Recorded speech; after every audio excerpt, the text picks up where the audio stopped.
If you ask my family to describe me, they'll probably say something like, "Oh, that's just Wes. He works with his hands. Quiet type. Real steady." Which is code for, "We don't really know what he does, and we've never asked." I'm 29, live in a small house with a rusty mailbox, own 2 flannel shirts in rotation, and have a dog that snores louder than the neighbor's Harley. My job? Not glamorous. Not flashy. But it pays the bills. Sometimes twice over. Because contrary to what my uncle said at Thanksgiving, I don't live paycheck to paycheck. Not anymore. But let's rewind a bit. Thanksgiving at the Jacobs household is like a reality TV show you can't escape. Picture a dozen overcooked side dishes, 1 dry turkey, 6 passive-aggressive comments per hour, and someone always managing to bring up crypto at the wrong time. This year, I almost didn't go. Work had been brutal. We were finishing a commercial build, and my crew had pulled 2 14-hour shifts in a row. I showed up to dinner still wearing my boots, a hoodie stained with caulk, and that unmistakable, "I just want mashed potatoes and silence" face. And yet, the moment I stepped through the door, I knew what was coming. "Wes!" My Uncle Doug boomed across the kitchen, like he was announcing a wrestling match. "Still living paycheck to paycheck?" Just loud enough that everyone turned. My cousin snorted into his wine. My aunt pretended she didn't hear. My mom winced. My dad patted me on the back like that would somehow absorb the insult. I didn't answer. I just gave a tight-lipped smile, nodded at the turkey, and sat down next to Grandma, who whispered, "He peaked in '89. Don't take it personally." Doug was the kind of guy who wore cologne you could smell from the driveway. He'd once posted a photo holding a cigar with the caption, "Rise and grind briefcase flex biceps," even though he hadn't worked in 5 years. His whole personality was built around being in finance, which, in his case, meant running a once profitable loan company that now lived off refinancing fees and vibes. At dinner, he launched into one of his usual spiels about passive income, short-term gains, and not putting all your eggs in a blue-collar basket. I spooned stuffing like it was a competitive sport, and said nothing. Because years ago, I learned the golden rule of being underestimated. Let them assume you're broke because your hands have calluses. Let them think you're unambitious because you wear the same boots every day. Let them talk, and keep building in silence. What Uncle Doug didn't know. While he was laughing at his own joke, I was weeks away from finalizing paperwork on a multi-unit property. The same bank he used. The same one I'd been quietly working with for almost a year, ever since I partnered with a friend who specialized in distressed real estate. I put up half the capital, learned the numbers inside out, and spent my nights reading contracts instead of watching Netflix. No one in my family knew. Because I stopped explaining myself after the 3rd time someone said, "That's cute, Wes. But when are you getting a real job?" The house smelled like burnt yams and tension. My little cousin spilled cranberry sauce on the floor. Someone turned on the football game. And there was Uncle Doug, sipping bourbon, talking about his connections at the country club. I excused myself after dessert. "Work in the morning," I said. Doug laughed. "Must be nice to have a schedule someone else makes for you." I just nodded. And left. What I didn't say. That I make the schedule now. That I own the van. The crew. The LLC.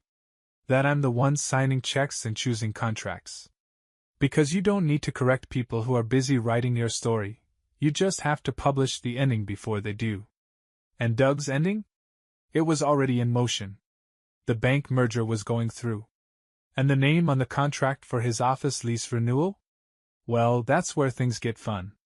Doug didn't know it yet, but the bank he used for all his commercial property leases had been in talks to offload part of their portfolio.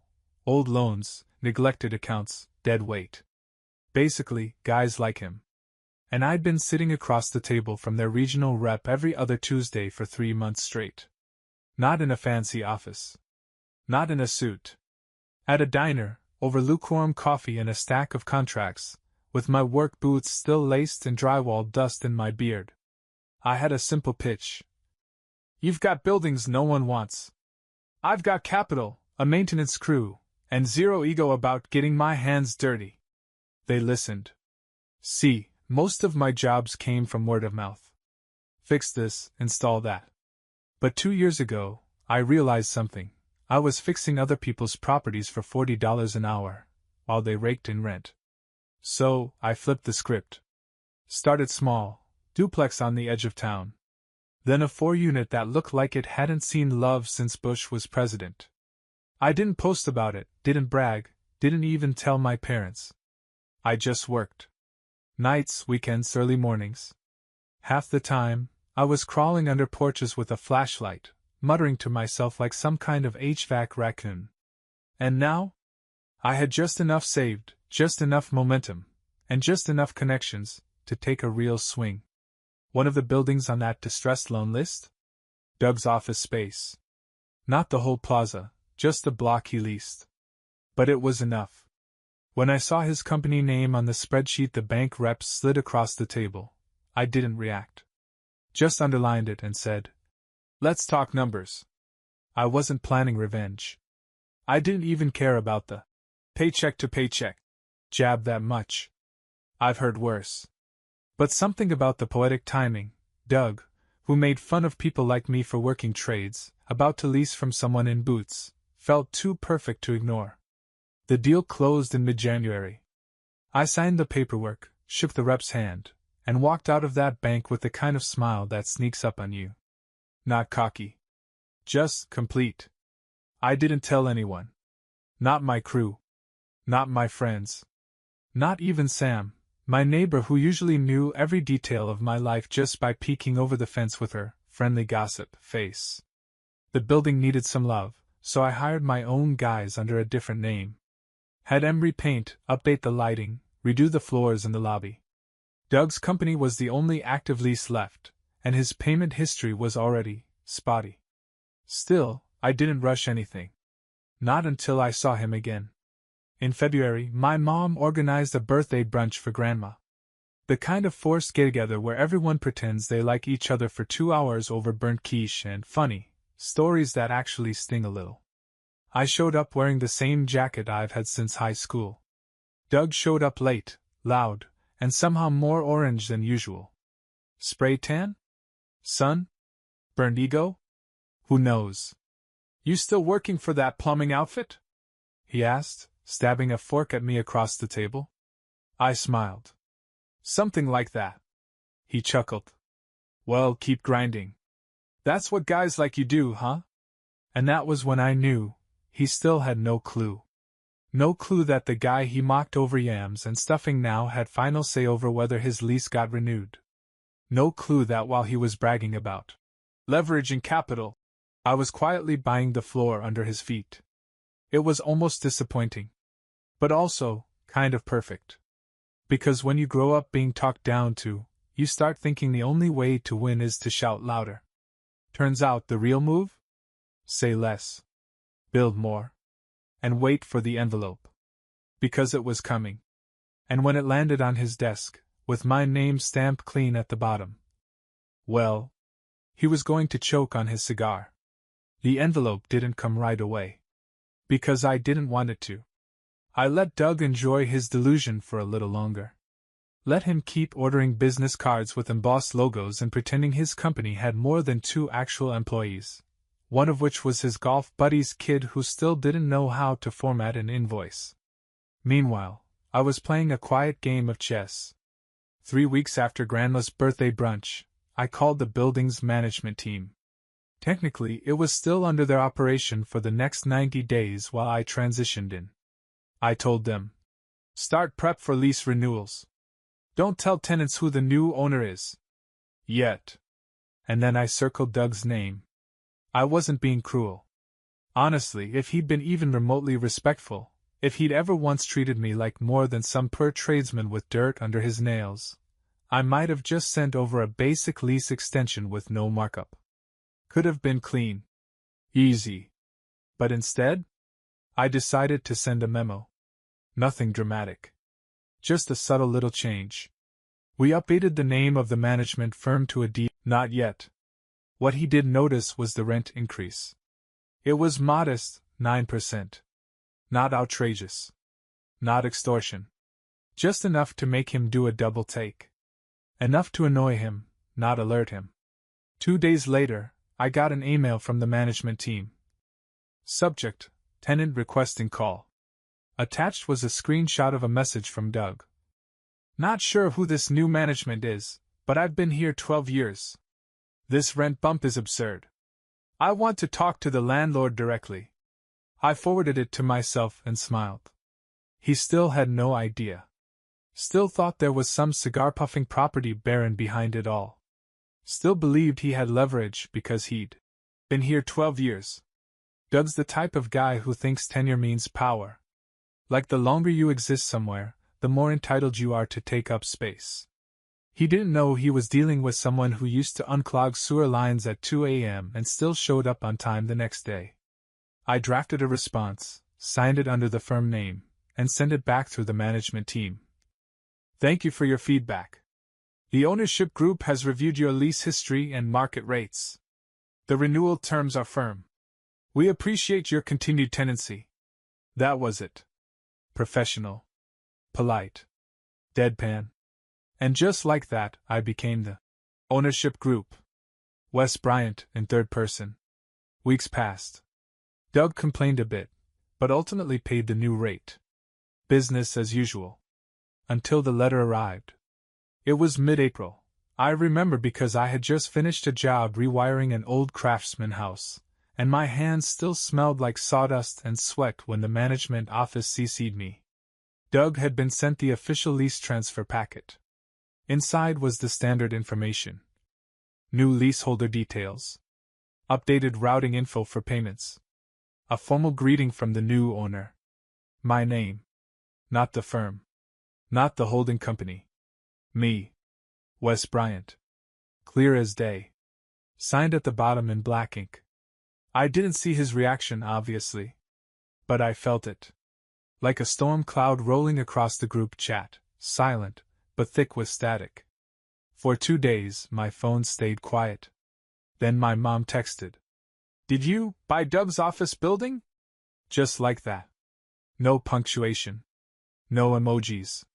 Like she wasn't sure whether to be impressed or horrified. I replied. Not the whole building. Just his square footage. She didn't respond. Doug didn't either. For a while. But I knew something was coming. Because men like him, they don't go silent for long. Especially not when their fragile little power bubble pops. The silence didn't last forever. It broke, as expected, through family. Not a call. Not even a text. It was Aunt Karen, of all people, the woman who once asked me if I could look at her garbage disposal during my own father's funeral. She called while I was elbow-deep in drywall repair. Wesley, she said in that chirpy voice she reserves for pretending nothing's wrong. Doug told me what happened. He's very surprised. Is that what we're calling it? I said, brushing white dust off my pants. Well, it just seems odd that you wouldn't say anything. I mean, family's family. If you were going to make a purchase like that. I used my money. I cut in. For my business. I didn't realize that required a committee vote. She huffed. Doug's just feeling a little displaced. You know he's proud. He's built that company from the ground up. I wanted to say, you mean the company that hasn't turned a profit since Obama was in office? But I didn't. Instead, I said, he's welcome to keep leasing. I've made no changes to his terms. Well, technically you increased the rent. I adjusted to market rate. He's still paying under what the salon next door pays, and they don't smoke cigars in the hallway. There was a pause. You know, Wes, she said gently, it wouldn't kill you to be gracious.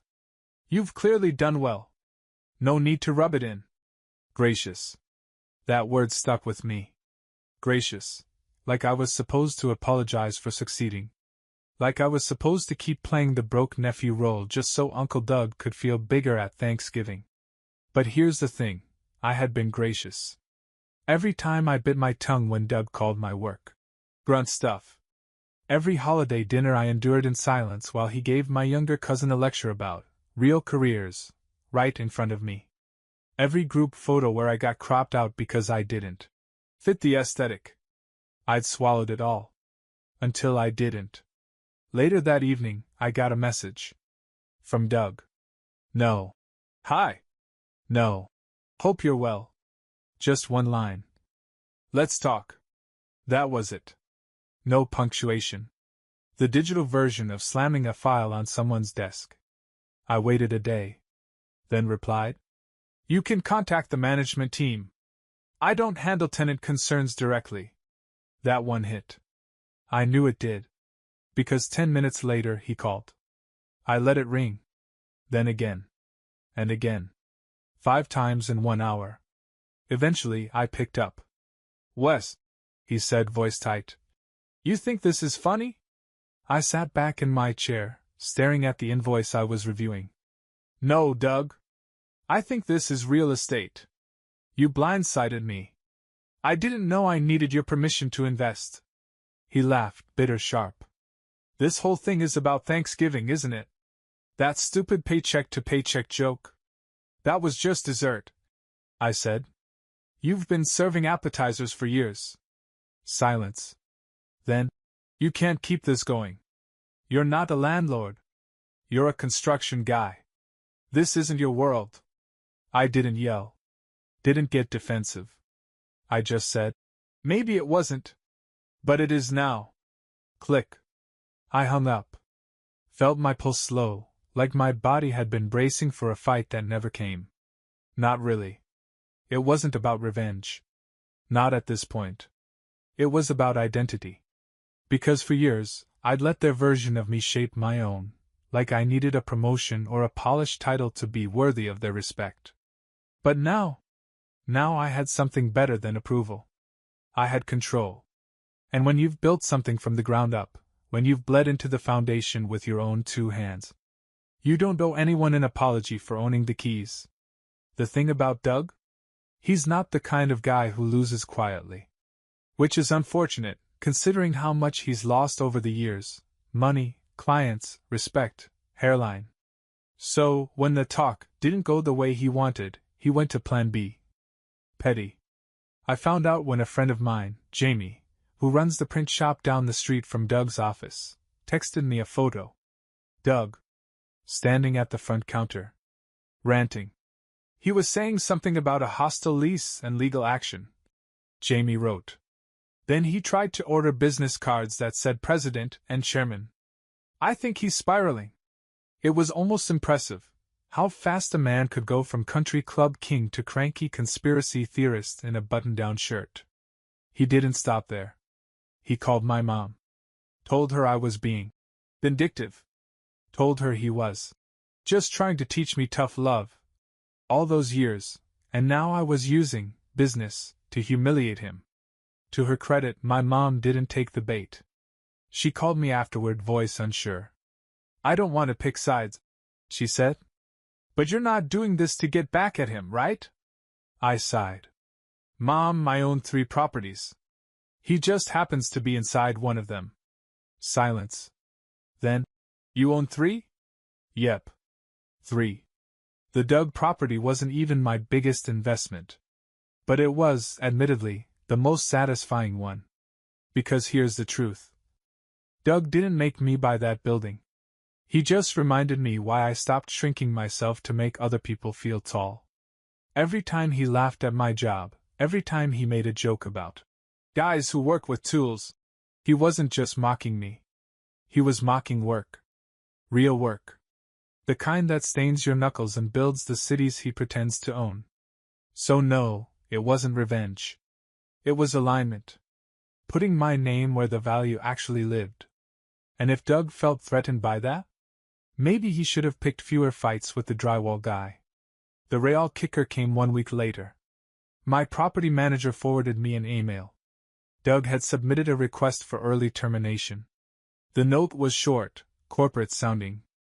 Due to unexpected restructuring, we will be vacating the unit effective May 1st. Please advise on necessary documentation. Which, translated from Doug speak, meant filed under his home address. Suddenly, the puffed-up Thanksgiving bully looked less like a villain, and more like a man standing on a pile of burning receipts. I called my manager. "Tear up the fee," I said. "He can leave clean." "You sure?" she asked. "You could push back a little. Let him go." Not because I pitied him, but because I didn't need to flex. The scoreboard already read loud and clear. Besides, there was something more satisfying than payback. Peace. Letting someone walk away without saying a word, because the facts already said it all. And I had more important things to focus on. Like a downtown property going up for sale next month. Bigger footprint. Better neighborhood. And guess who was quietly becoming one of the top cash buyers in the county? Hint, he wears flannel, drives a dented truck, and once got laughed at over turkey and stuffing. Doug moved out quietly. Which was a first. No party. No announcement. No farewell post about new chapters, or business expansion. Just a Tuesday afternoon, a beat-up U-Haul, and two guys hauling out dusty filing cabinets from a space that used to smell like cologne and ego. My property manager said he didn't even make eye contact. Just handed over the keys, muttered something about restructuring, and left. She told me. Restructuring. Sure. Or, as normal people call it, eviction without paperwork. I didn't celebrate. Didn't gloat. Didn't post a cryptic quote on Facebook with a sunset background and passive-aggressive undertones. I just walked through the now-empty office the next day. Lights off. Carpet stained. The drywall in the back conference room still had a dent from some long-forgotten argument. Funny how fast a kingdom crumbles when it was built on appearances. I ran my fingers along the windowsill, then turned to my contractor and said, "Full gut. Clean slate." He nodded. "Modern layout?" "Modern values," I said. "Something built on actual structure this time." While they got to work, I started getting messages. From people I hadn't heard from in years. One of Doug's old clients. A cousin I barely speak to. Even a guy I hadn't seen since high school who suddenly wanted to grab coffee and pick my brain about property investment. It's funny how fast people remember you when they hear your name attached to money. But one message stood out. From my dad. Now, for context, he's never really been in my corner. Not against me, just on the fence. The be realistic kind of guy. Supportive only if you stayed within the lines. The message said, "Heard about Doug. Proud of you, Wes. You did it right." Short. But it landed harder than I expected. Because for years, I chased that sentence in different forms: report cards, promotions, finished basements I hoped he'd brag about. And now it came from a bank statement with my name at the bottom. Still, I didn't reply right away. I was processing more than just a win. I was feeling the weight of how much time I'd spent trying to earn what I already deserved, basic respect. And now that I had it, it felt quiet. Not empty. Just different. Like walking into a house you built from scratch and realizing no one else gets to tell you where to put the furniture anymore. A week after Doug's move out, I ran into him. Completely unplanned. Grocery store. Frozen food aisle. He was holding a box of off-brand chicken nuggets, and wearing the same wrinkled dress shirt I'd seen him in last Thanksgiving. We made eye contact. Brief. Sharp. He nodded first. "Wes." "Doug?" Silence stretched between us like a weird game of chicken. Then he said, "I've been thinking about starting something new." I raised an eyebrow. "Yeah? Consulting, maybe. Smaller scale. Clean slate." I nodded slowly. "Well," I said, "clean slates can be good. If you actually build something on them this time." His mouth twitched. Not a smile. Not quite anger. Just restraint. He looked like a man holding back 10 years of bitterness, and realizing none of it paid rent anymore. Then he said something I didn't expect. "You didn't have to be quiet about it." I tilted my head. "Would it have mattered?" Another pause. Then he shook his head. "No," he admitted. You were right not to be. And with that, he turned and walked away, box of nuggets in hand, pride a little thinner than before. I watched him go, then grabbed my own cart and headed for the checkout. No fanfare. No dramatic final word. Just a quiet confirmation that the scoreboard didn't need flashing lights. It just needed clarity. And I had it. Now all that remained. It was the next Thanksgiving. Because something told me? Doug was still going to show up. But this time, the table looked a little different. Thanksgiving came again like clockwork, same text from Mom, same. Bring whatever you want. Message that always meant bring everything and don't expect help. At first, I ignored it. I wasn't in the mood for another holiday where people pretended not to know what I did for a living. Where, they asked? Still working with pipes? While sipping wine they didn't pay for and gossiping about people who couldn't defend themselves. But then Grandma called. She didn't ask what I was bringing. She just said, "You coming, sweetheart? It's not the same without your laugh in this house." That got me. Because no matter how sideways the rest of the family turned, Grandma always stayed facing me. So I went. I pulled up in my matte gray truck, now with Bryant Property Group etched clean on the side. No music playing. No fanfare. Just a man with mashed potatoes in the passenger seat and his name on 3 property deeds in the glove box. The driveway had been repaved last month. I paid for it. What nobody knew, not even Doug, was that the house didn't belong to our family anymore. It belonged to me. Grandma had sold it to me quietly in August. Said she wanted to simplify things and make sure it didn't end up in the wrong hands. I told her I'd take care of it. She just smiled and said, "You already do." So yeah, I didn't knock. I used my key. Walked in with a calm face and a slow breath, and looked around like I was seeing it for the first time, not the kid who used to get stuck at the folding table with off-brand soda and a paper plate. "Wes is here," my mom said, surprised. "Didn't think you'd come," my cousin added. Doug didn't say anything. Just looked up from his phone with the same expression he probably gives in voices, annoyed but obligated. I placed the food on the counter, gave Grandma a kiss, and sat down without waiting for someone to point me to the extra chair. The meal went on like usual. Dry turkey. Forced laughs. At least one joke from my uncle about how you can't even say Thanksgiving anymore without offending someone. But the air felt different this year. I wasn't trying to impress anyone. I wasn't shrinking in my seat or scanning the room for approval. I just was. Until dessert hit. That's when it started. My cousin, the one who used to roll his eyes when I talked about fixing up properties, said, "Hey, I saw a new Bryant Property sign near the industrial park. Any relation?" I kept eating. "Doug, though?" Doug stiffened. He looked at me like someone who'd just realized the name on the lease they'd signed last year had a face attached to it, and it was sitting across the table, passing whipped cream. "That's Wes," he said, quieter than I'd ever heard him. The table paused. "You own that building?" my mom asked, blinking. "Which one?" I replied. Doug exhaled. "All of them." It wasn't a confession. It was a surrender. Silence followed.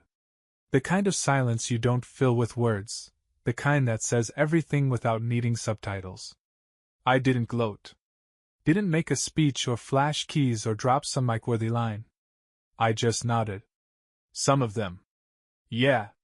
My cousin blinked. "How many?" "3. Maybe 4 soon." My mom looked at me like she'd never actually seen me before. My dad cleared his throat, the kind of noise a man makes when pride and regret fight for the same breath. Even Grandma smiled, gave my hand a gentle squeeze under the table, and whispered, "Told you they'd see it someday." I glanced at Doug. He didn't look angry. He looked lost. Like a man who'd built his identity on belittling others, and just realized the foundation cracked when no one was looking. The best part? No one laughed. Not at me. Not this time. And for the first time in years, I didn't feel like the outsider. I felt like the gravity in the room had shifted. Not because I demanded it. Then at the truck, with Bryant Property Group written clean across the side. Then finally at me. You bought her house? He asked.